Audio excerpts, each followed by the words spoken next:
an expert. This week we are speaking to Shelley Thomas about equine posture. And before I dive into Shelley's wildly impressive resume, Shelley, thank you so much for being here with us to talk about equine posture today. I'm excited. This will be fun. It's one of my favorite topics. And if anyone's a little curious about what equine posture even is, join the club. That's how I felt when I first started delving into research about Shelley and about what this really like entails. So we will of course start there. But first, instead of having Shelley introduce herself, I'm going to do a brief introduction because in learning about Shelley, I was just like blown away by how impressive her background was. And Kinsey said the same thing. She was like, dang, have you learned about our guest this week yet? And I had indeed. So here it goes. Shelley is a physical therapist with a master's in physical therapy from the Mayo Clinic and more than 20 years working with human athletes. For the past 7 years, she's also treated horses. She is a certified equine rehabilitation practitioner and a permitted equine therapist at FEI competitions. Whew, I have to take a breather. It keeps going though. She is a certified movement performance coach, a nutrition coach, a master Reiki practitioner, which I found fascinating. And as a rider, she's competed through preliminary eventing, fourth level dressage, and in show jumping. So, whew, now you can say, dang, that is a lot. And Shelley, sorry to make you sit through that, but I wanted to make sure people got the full context of everything you're bringing to the table tonight. That was nice of you. People often are like, "Tell me about yourself," and I'm like, "I'm a physical therapist and I work I with horses." know. Period. Exactly. And I knew that's what you would give us. So I'm glad that we could cover that first. Tell us where in the world you are coming to us from tonight. So I am outside of Boise, Idaho, and I run a barn here with my sister jointly. Yeah. So we actually just started leasing a couple months ago. We started leasing an equestrian center, and then she can run her business there. She's got like a breeding and sport horse business, and then I can run my practice. It's called Shelley Thomas Physio, and I can run it out of that site. And so here we are in little old Idaho. How cool. I love a sister business. Yeah, yeah, you two have one also. Yeah, we're a good sister business. So it's That's fun. awesome. Um, all right. Well, let's start at the very beginning. Tell us what equine posture entails and why it's important to pay attention to this. Okay. This is truly one of my I always think, if you can kind of track one thing on your horse, posture is probably one of the biggest bangs for your buck that you're going to get. So what equine posture is, it's just like people. Posture is how your horse um, carries themselves. Like think about your horse, it has their skeleton and muscles and nerves and all their anatomy, but how that all comes together to create the package of how they stand, how they start moving, how they change their movement patterns, like that all gets tied up in posture, and it gives you huge insight into how not only just like how strong they are, but also how they're used, what parts of their body they're using to change directions, start, stop, that kind of thing. So I like to say that posture is the thing that if you track it, it can really help you like understand your horse's past and help you predict their future in terms of injury risk and health. And so that's kind of what posture is like the picture of how they look in a given moment in time, and that'll change depending on what they're doing, but really monitoring that can help you have so much insight into things. So it's largely a tool for is it largely a preventative tool for soundness? And I'm guessing there's an aspect here of like training insights. Like, are you doing as good of a job as it feels like you're doing when you're in the saddle? Yeah, it's I mean, it can kind of go both ways. It's a preventative tool for soundness, and it also gives you, unfortunately, hindsight's always so powerful. When your horse does get hurt, it can give you a lot of insight into what accumulated to cause the injury. So you can use it in both settings. You can also use it to help you have a handle on how well they're recovering from said injury. Um, like when your horse gets hurt, say they've injured their suspensory or something on one leg. I mean, they're going to favor that leg, so they're going to have postural changes. I mean, it's impossible to not have that happen when you're not weight bearing evenly, you're not pushing off evenly. So like it's totally natural that your horse is going to have postural and muscular changes because of that injury, and we would expect that. But then you can track that as your horse gets better and make sure that their posture swings back to like a more balanced symmetrical position as they heal. And if it doesn't, then it can kind of give you like a little bit of like ding ding ding, something isn't adding up here, and help you gauge that you need to go back and rehab or adjust something. So you can really use it in all settings, in a wellness setting and in a rehab setting.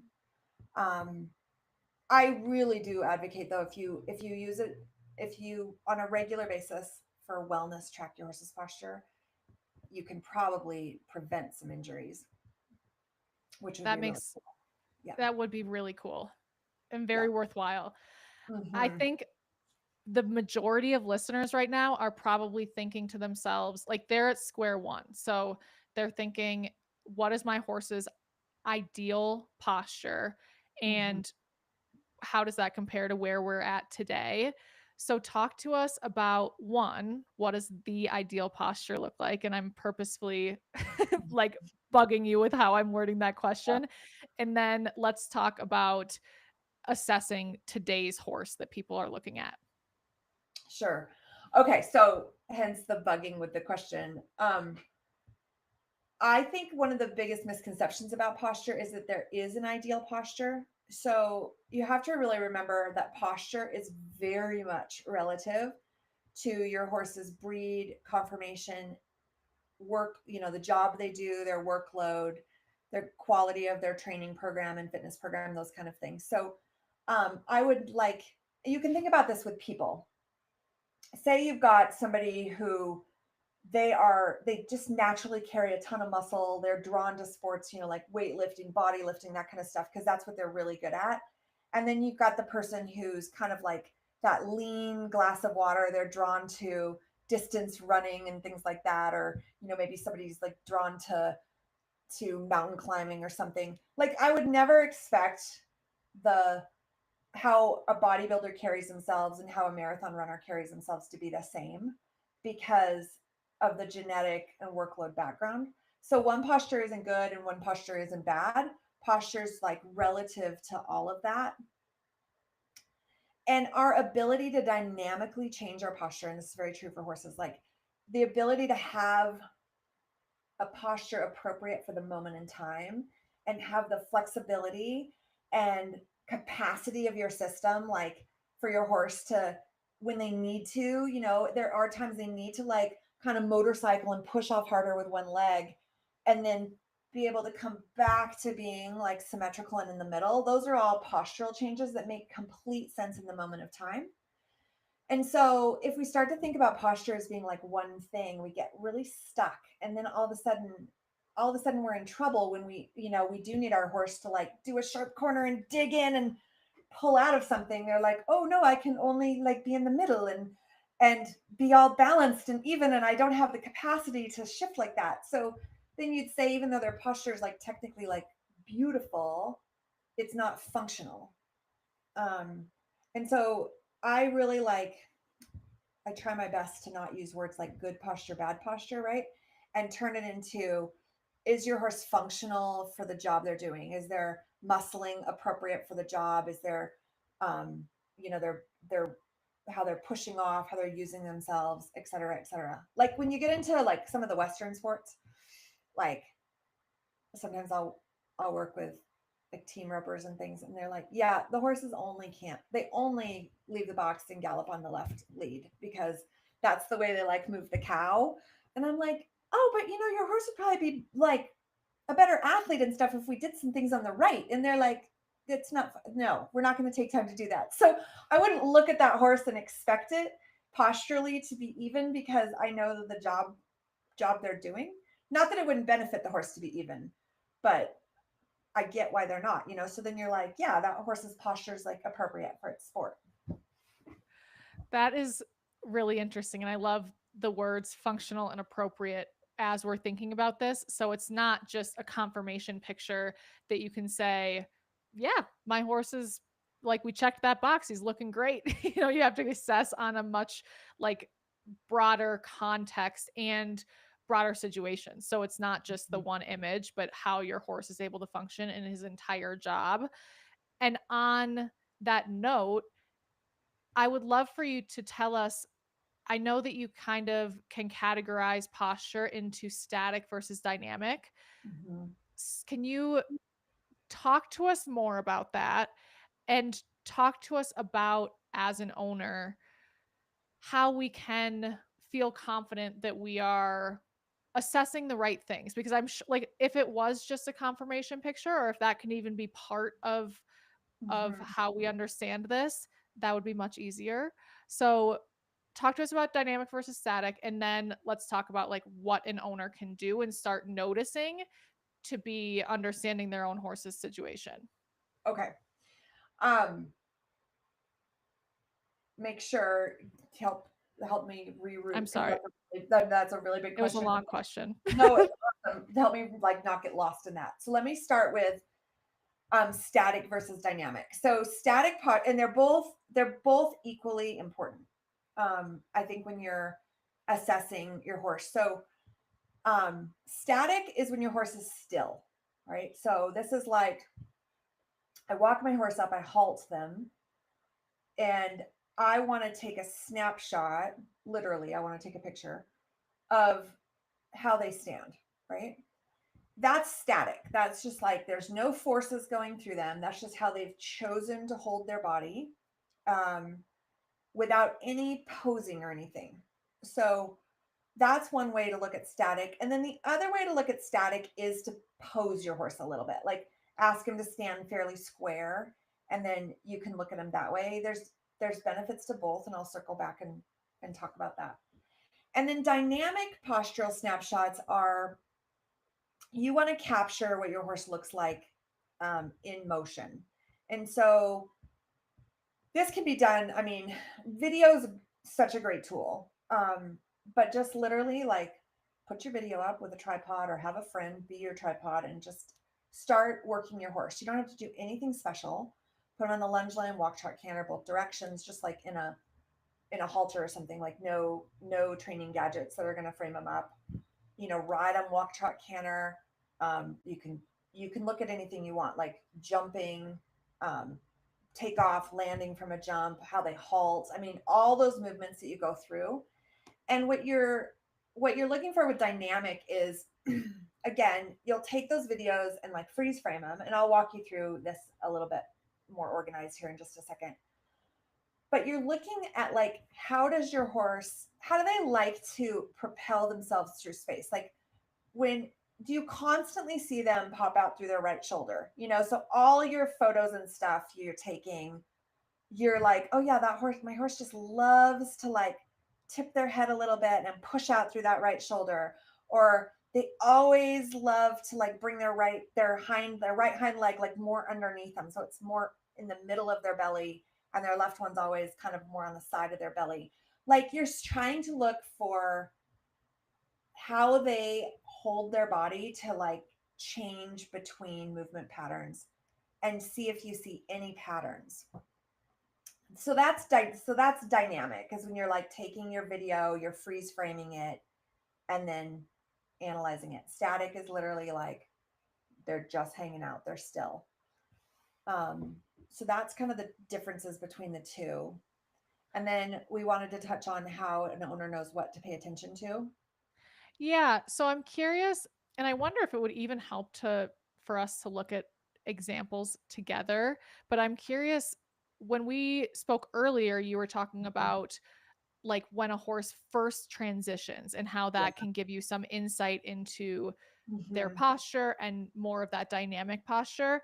Like, Hmm. I would love for you to help me know what to clue into, because I don't think I would feel like the ultimate layman in this realm Mhm. watching my horse or another horse, I'm not sure if I would be looking into the right things to say, I feel like we're in a good place there, or I feel like there's room for improvement there. So maybe you could tell us, like, here are some telltale signs of room for improvement, or here are some telltale signs that your horse is moving and moving in a way that says that they're posturally in a good place.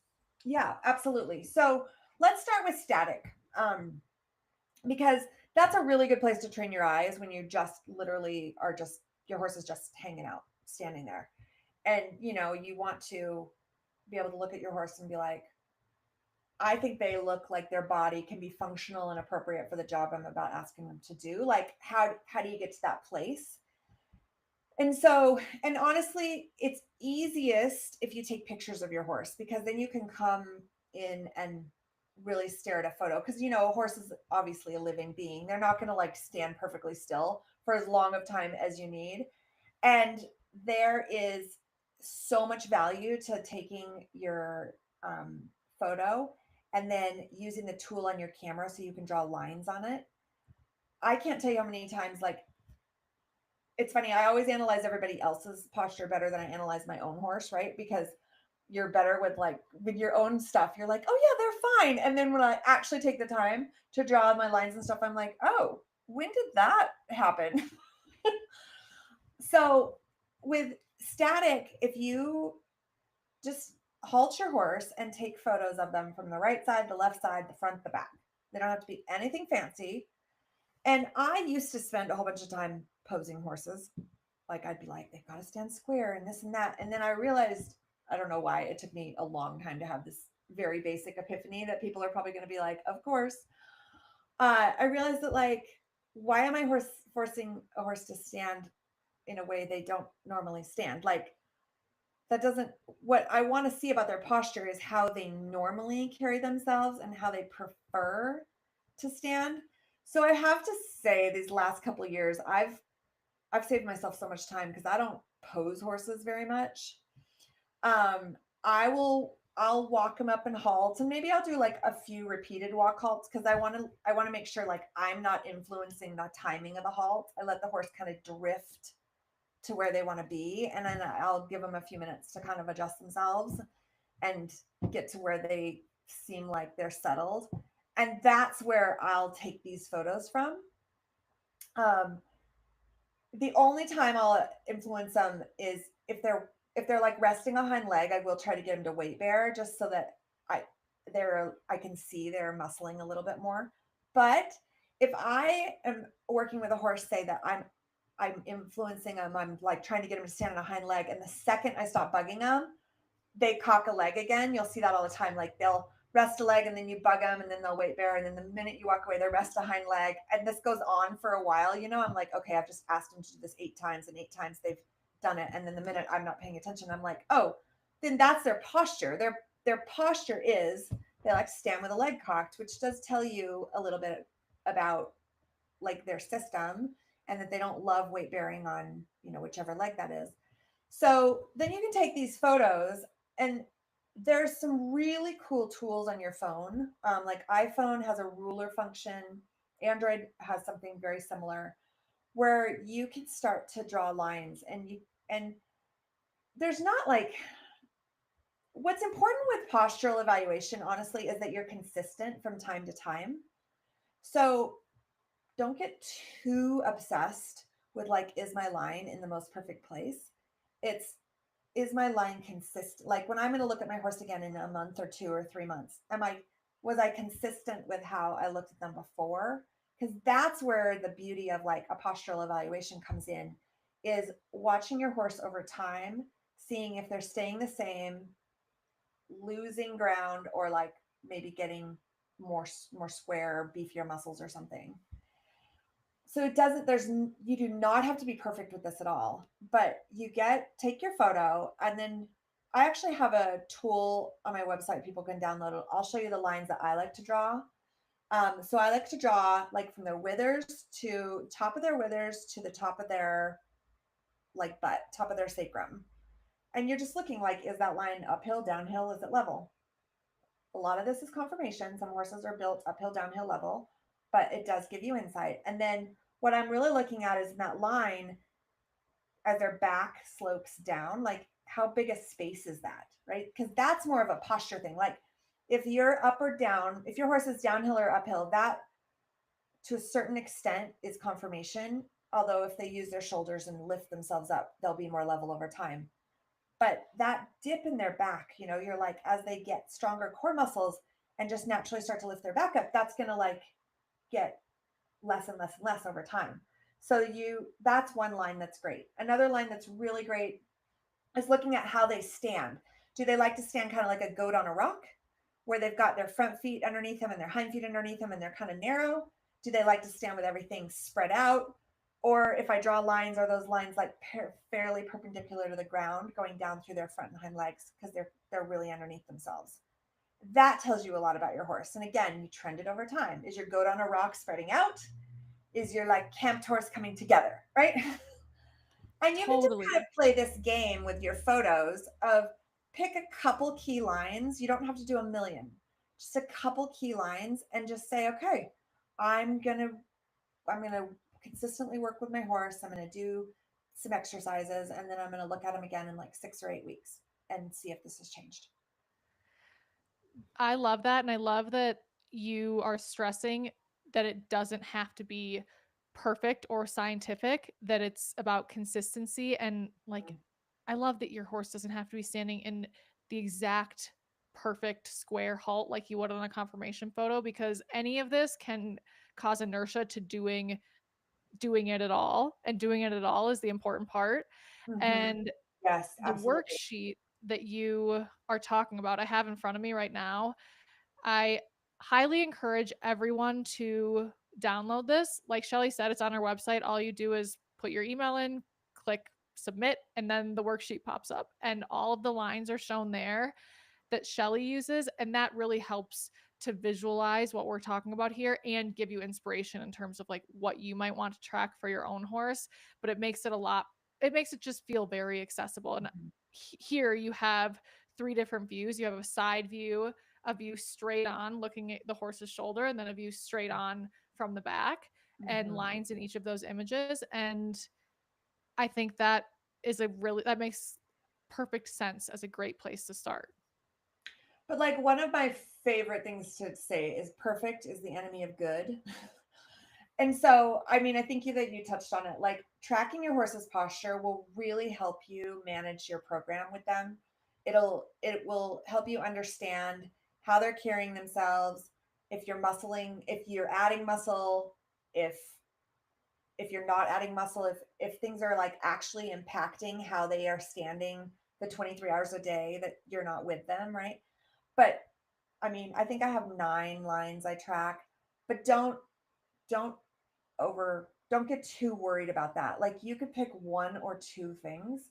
And literally, if you're like, I have 5 minutes, you lead your horse up, you snap a photo, you jump in your photo app, you put on your one or two lines, and then over time, you just put like your serial photos.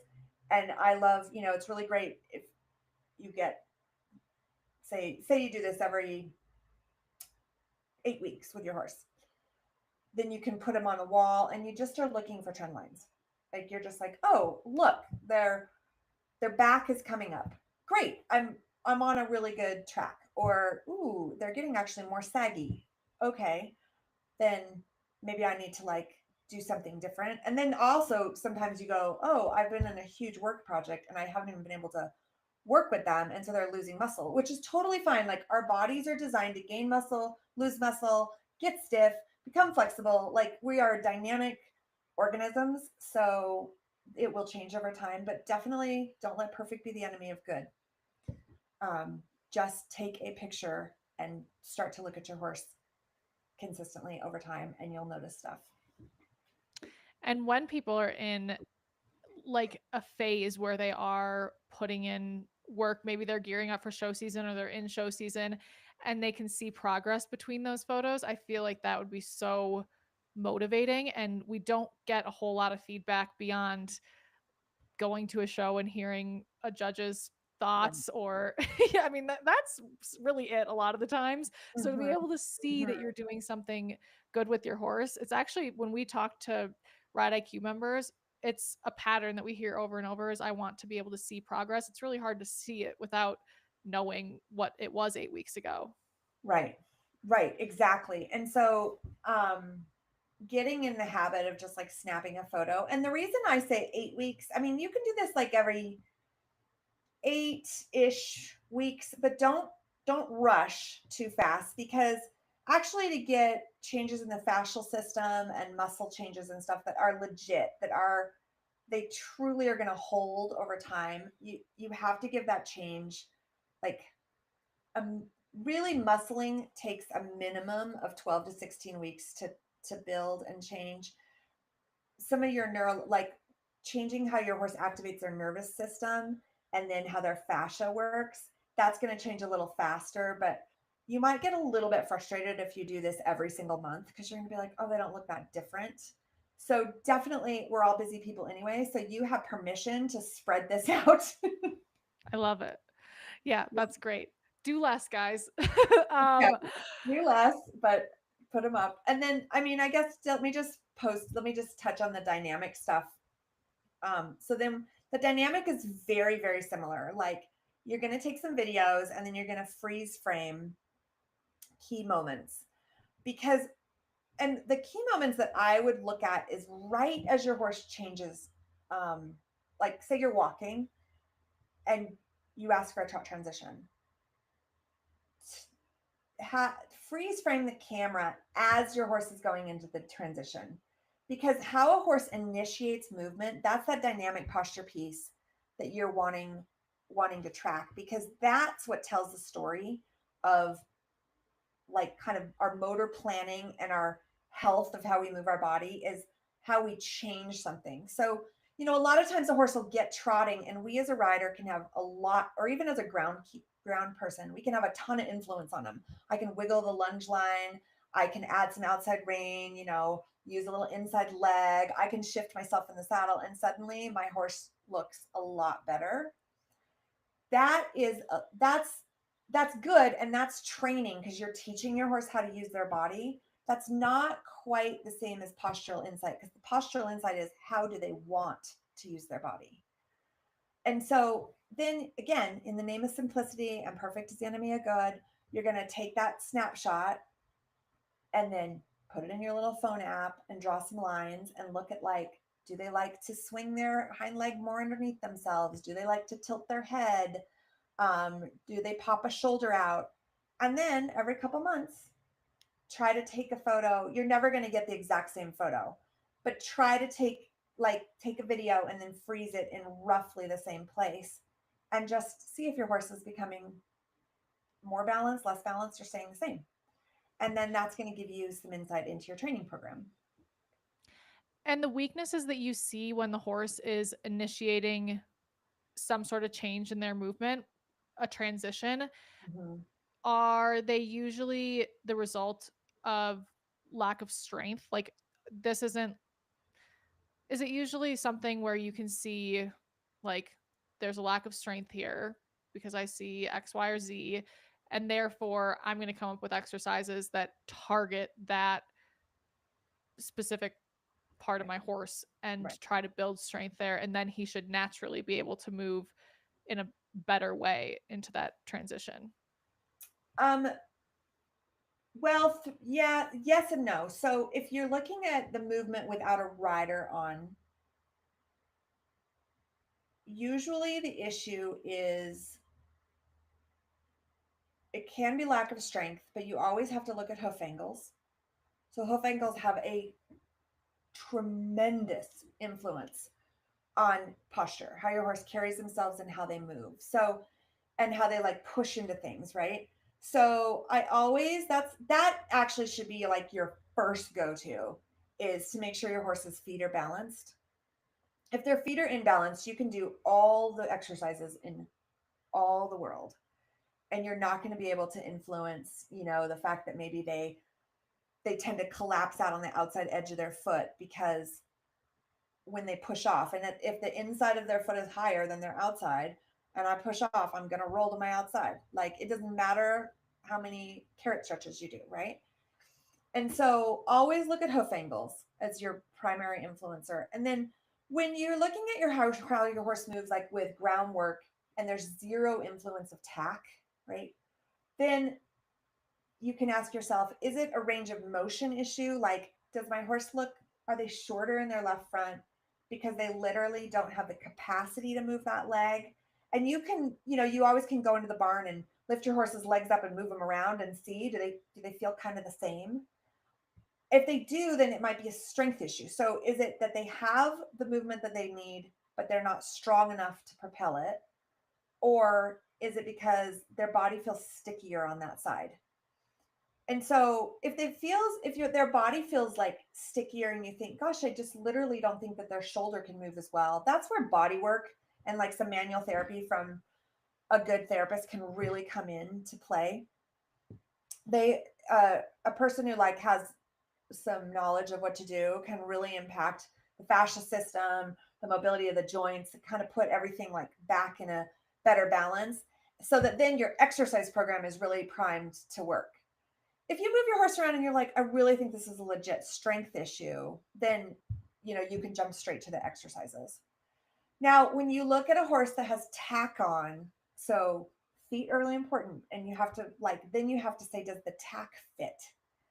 Because again, if your saddle doesn't fit or your bridle is pinching or something, it doesn't matter what exercises you do. Like that horse is going to move, they're going to evade the pressure line of your tack. And so you've got to look at feet and you have to look at tack before you can really look at trying to improve the issue. That is so helpful. And I'm so glad, like, my intuition clearly didn't go to the right spot. It's so helpful to know that you kind of have to check off these different areas. What's what's a neutral effect on the horse and what might be having a negative effect on the horse. Do Mhm. you prefer to take these dynamic postural progress videos without tack, or in an ideal world you would do both? What would your approach be with your own horse? In an ideal world, I like to do both. Like I like to look at like a walk to trot transition, both on the lunge line. And I do try to kind of walk with the horse so the lunge line is fairly loose. Like I don't want to be pulling on them in that moment because I want to see how they want to move around the circle. And then go ahead and like ride them on a similar size circle and then see what they look like with body weight on them. Um, it's sometimes really interesting. A horse can look massively different, right? And then you can start to piece the picture together. Like it's really fun to be a clinical detective. And when you can get these photos in front of you, right, you can be like, okay, when they're just standing there and I draw my lines on them, they look pretty good. Like they're balanced underneath themselves. I don't see, nothing jumps out at me. I really like that, how they look. When I look at them, when they go from the walk to the trot, they have a very chronic like head tilt and their inside hind really swings underneath them. When I put a rider on them, it's it's magnified like 20 times more, right? Then that to me is like be a clinical detective and like let's back up and take the rider off of them and start to really work on improving your horse without the complexity of a rider. But sometimes you'll be like, oh, they look great standing. They look really good. Like I like how they're moving without a rider. I put a rider on them and woo, it doesn't look nearly as good. Then you're like, okay, let's continue to load them. Like it's fine to continue to ride them, but maybe I need to like do a lot more walk exercises or transitions or something that's going to help strengthen them to carry me because it's when they're carrying me that it's coming through. So you can just kind of be like a clinical detective and you're going to take these photos again in a couple months. And a couple months goes by so fast. Like you can just put a hypothesis out there and work your plan and then see what it looks like in a couple months. And is it better, worse, or the same? If it's better, great, you're on a good track. The same, maybe you're not being effective. Maybe you need to add it, talk to somebody, like think of a different intervention. If it's worse, maybe we need to unload the horse and not ride him for a month or two, go back to groundwork. Like it's just this like moment in time that you're comparing that will really help you gauge if they're, and this is where it really comes, it's incredibly helpful for helping prevent injuries because if you're tracking your horse over time and they're getting worse, then you have a fantastic opportunity to be like, whoa, I think I better slow down my competition schedule or unload this horse a little bit, maybe not jump him as much. Like I got to change something up until I can get this trend line improving. Yep, I like it. And to not to I mean, I I was gonna say not to beat a dead horse. It's the worst saying in the whole world. But what is the alternative saying? Um, I do that I sometimes. I'm like, how do you eat an elephant? One bite at a time. And I'm like, who would eat an right, elephant? Like, why do we do totally. this? Like, Yeah, kill two birds with one stone. Who came up with this stuff? right. Um, okay. In looking at the photo and these freeze frames of the video of of a horse in movement, Mhm. will you give us a few questions that you can ask yourself? Let's start with just looking at the still photo. And I Mhm. know you'll be drawing lines, so maybe you'll say like, if you're drawing a line from the elbow to the stifle, do you see X, Y, or Z? Or just prompt us with three, they can be totally random questions. A lot of the people listening are event riders or dressage riders, if that gives you some more insight. But give us three questions to ask yourself when you're looking at the static picture, either from the side or front or back. Um, okay, so I think a great question is if you draw a line from the wither to the top of the butt, is it even uphill, downhill? If it's downhill, it's a little bit of a myth that a downhill horse is always a downhill horse, right? That is a, if your horse is downhill, I bet you they're not fully engaging their thoracic sling and their core muscles. And you can improve that over time. So then you can challenge yourself and be like, ooh, what kind of training program can I put together to make that line start to go up? Like, I'm not necessarily going to turn a downhill horse into an uphill horse, but I can turn a downhill horse into a level horse, right? So, what can I do to make them level? So, I think that's one super, super fun question. Another really like, and I'm giving you questions that if you ask these, they're going to have the most impact on your horse's long-term health and athletic ability. Another really great one is take a picture from the front and draw a line right down the middle of them. Um, Let me rephrase that. Draw a line down the middle of their like two legs, right? So you've got they're in their front feet. Draw a line in the middle. Then let your eye go up and see, is that line going like evenly through them? Is it evenly through their chest, evenly through their neck, evenly through their face? Or is the horse pushed off to one side, right? So my line goes up, and then all of a sudden I've got like a little more neck and a little more head on one side of the line than the other, right? Well, then they most likely like to weight bear more weight on the direction that their head and neck is going to. So for then the question becomes, okay, first always look at your horse's feet. Let's just really analyze their feet, talk to your farrier, talk to your vet, make sure your angles and stuff are correct there. But then play a game of like, how can I get my horse to shift over and put more weight through the shoulder and the leg that they're not wanting to, and then bring their neck and head more to like true middle, so they're really truly like 50-50 on each side. That has a huge impact on injury risk, right? Because the leg that's bearing more weight, that's going to be the one that breaks down. um, and then a third question that I really like is take a picture from the back of your horse and kind of same thing, like draw a line right down the middle of like between their down their tail, assuming their tail's straight. Don't follow their tail if their tail's crooked. Draw a line right down the middle of them, and then look at their hock angles. So like, are their hocks about the same distance from the line? Do they like to turn one toe out? So like then a hock is closer to the line. They like to turn one toe in, so the hock's further away. Always look at their feet, make sure they're balanced. But then that gets into like your hip and stifle and hock joint mobility. And why might they be turning a toe out and having their external rotators tighter on that side, or vice versa if their toes coming in? And what exercises can you do to start to get them more even in like their rotation of their hip, stifle, and hock? because that will have a huge impact on their ability to power themselves forward. And whether it's dressage, jumping, I mean, all sports, like if a horse can push into the ground and have that force actually go in a forward manner, they can be more successful. So those are probably three really key areas. That response was worth its weight in gold. That's so incredibly helpful. And hearing you loud and clear about the feet, and I'm Good. loving to hear it. I spoke to a veterinarian earlier this week, and she was like, the biggest dictator of a horse's long term soundness is a good shoeing job. And Yeah. here you guys are coming together in full Yep. agreement that this is just, of utmost importance. And it seems like Mhm. having this information is something that you could even bring to your farrier and show them what you're Mhm. seeing. What are your Mhm. thoughts on that? Oh my gosh. This creates the most interesting conversations with your vet and farrier. Um, like to bring them these photos and say, hey, this is what I'm trying to improve.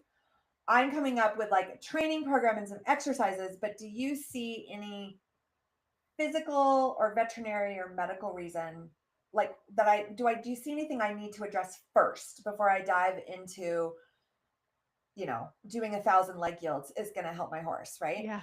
And it really helps. And then also, like as a farrier, I like some of the conversations I've had with my farrier over this.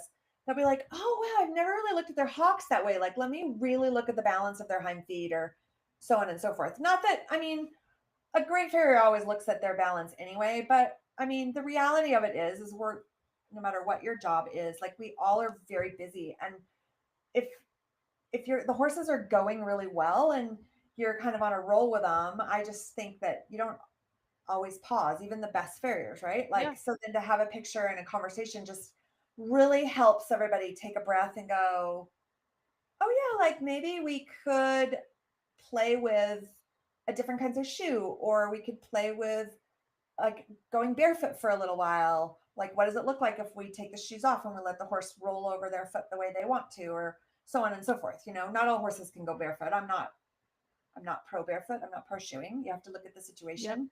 Got it. But I think it sparks some really good conversations. And then same thing with your vet. Like they, I've definitely had a vet be like, I think that with that horse's neck arthritis, like that's you should probably avoid the exercises that you need to do to get that done. Like, let's be happy with how they look because I think they really look fantastic considering what they've got going on. And then Yep. that just helps me settle down and be like, okay, like let's not get greedy. Let's be so excited that this horse is doing its job this well. And then the goal will be instead of improving, the goal is like, how do I not lose any more ground?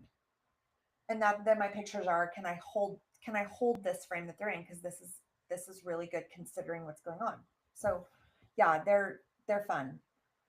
That's amazing.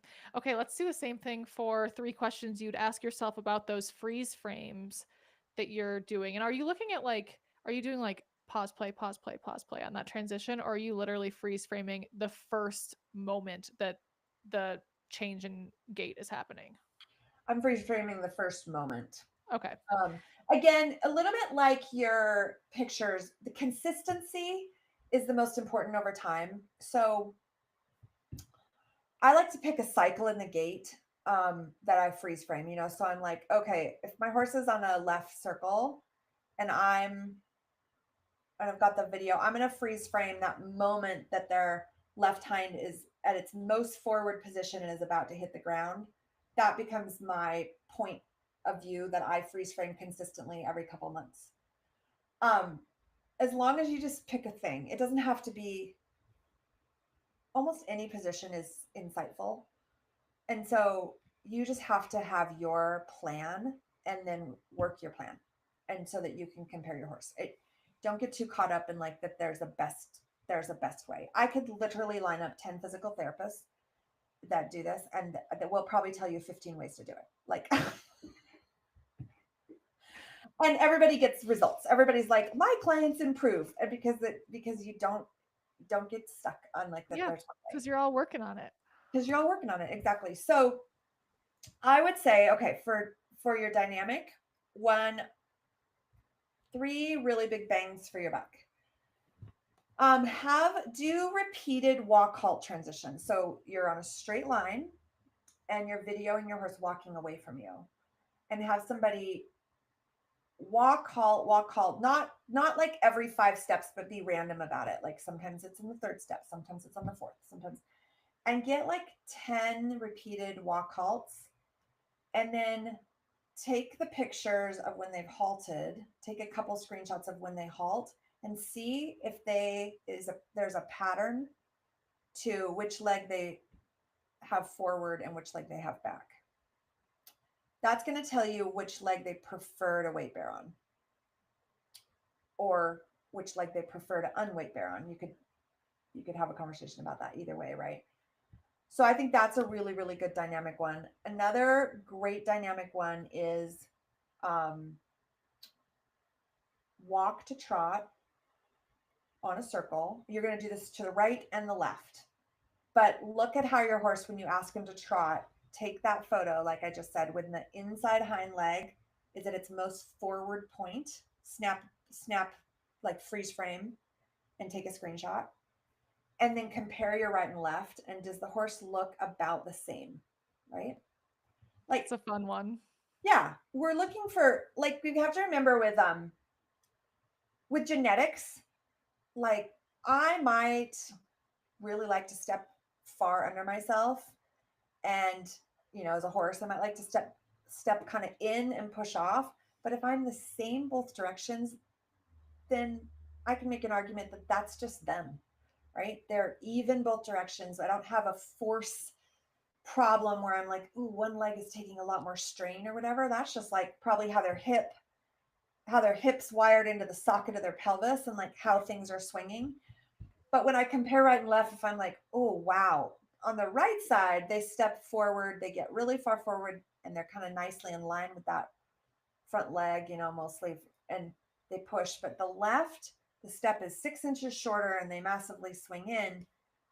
Like, that's what I want to track over time is, can I change that so that they look more similar? And that tells you a lot about pelvis mechanics. Like, am I dropping a hip and then utilizing other muscles to like move me forward, or am I willing to keep my pelvis kind of symmetrical as I push? So I think that gives you a lot of insight, especially like dressage and jumping. We have so much like turning and pushing at the same time. And then I'd say your third one is going to be, it gives you a lot of insight, is at the trot. So again, as they go into trot, focus on the front feet. And you're looking at, like, if you can get the video going towards the video, how do they land? Do they land evenly on that foot? Are they landing on the outside or the inside? And then are they like coming straight ahead, or are they swinging one leg in more or out? It can go either way, swinging one leg out more or in more. That also, and then compare right and left. So you're going to freeze frame when the left foot's forward and then freeze frame when the right foot's forward, and look at those differences, because that's going to tell you a lot about the force mechanics going through your horse and which shoulder they're liking to push out of, which leg they like to weight bear more on. And then again, over time, every couple months, like track these. Are they starting to look better, worse, same? Amazing. Well, you've given us more than enough to work with and become the detective ourselves and start Mhm. playing with this stuff and being aware. I want to make sure that we also touch on nutrition, because I told you that we would touch on that and I know it's an important factor.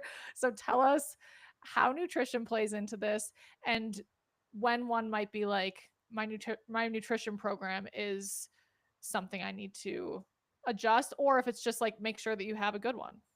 Yeah, absolutely. So there's so much uh, really cool research and information coming out about fascia. We've always known about fascia. Like, if you are a meat eater, if your fascia is, like if you cut a piece of steak, there's sometimes that the white material like around a steak.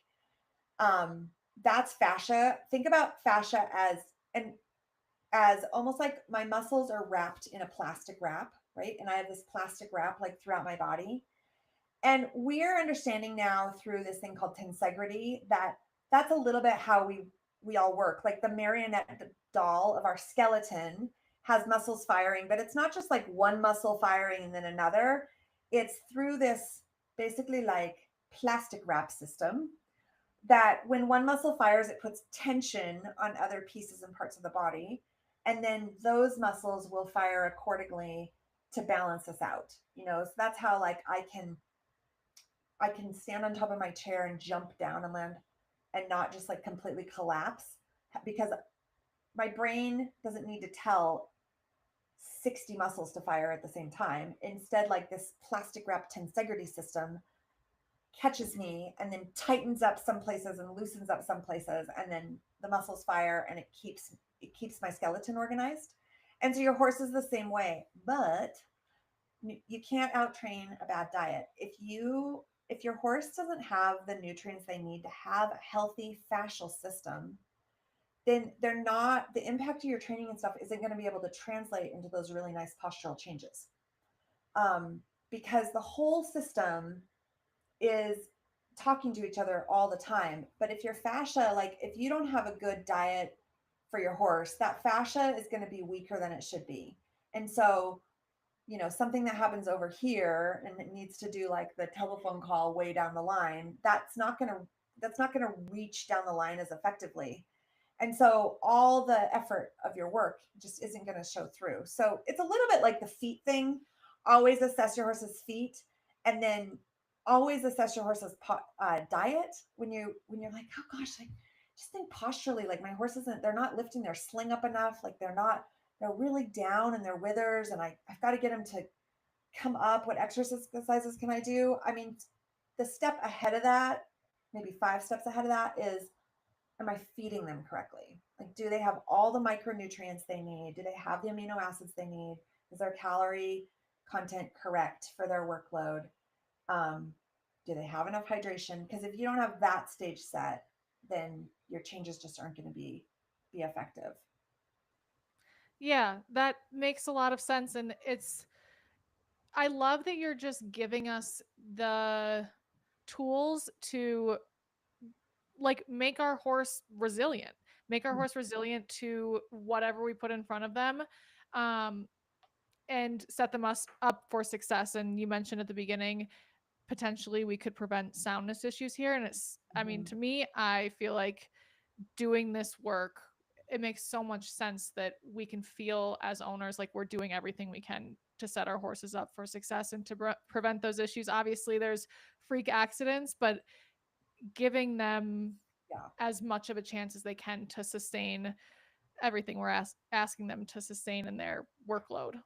Right. And the really cool stuff about all the posture analysis, whether it's static or dynamic, is like posture analysis is both, it's a lagging indicator, right? So it's meaning it's behind all the other stuff you're doing. It's behind your hoof care, it's behind your nutrition, it's behind your tack fit, it's behind your exercises you do with your horse.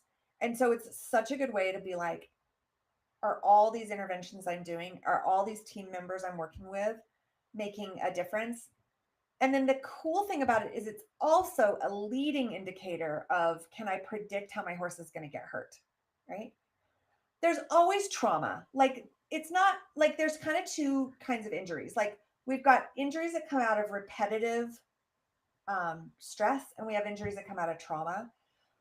We can't control the trauma as much. I mean, we can use good horsemanship and so that our horse, doesn't, they're in proper fencing and things like that. But I mean, unfortunately, you can be the best horse trailer driver in all the world and somebody can Mhm. hit you, right? And your horse is very injured because of a trauma. That's not the kind of injuries I'm talking about. But when your horse is undergoing like repetitive stresses of jumping, of circling, of all the things of modern sport we ask them to go through, their posture can be a leading indicator of how they might get hurt with that, as well as a lagging indicator of, is my program doing what I want it to do? So that just makes it, there's very, very few things we can look at with a horse that can do both of those. And this is like such a fun a fun thing.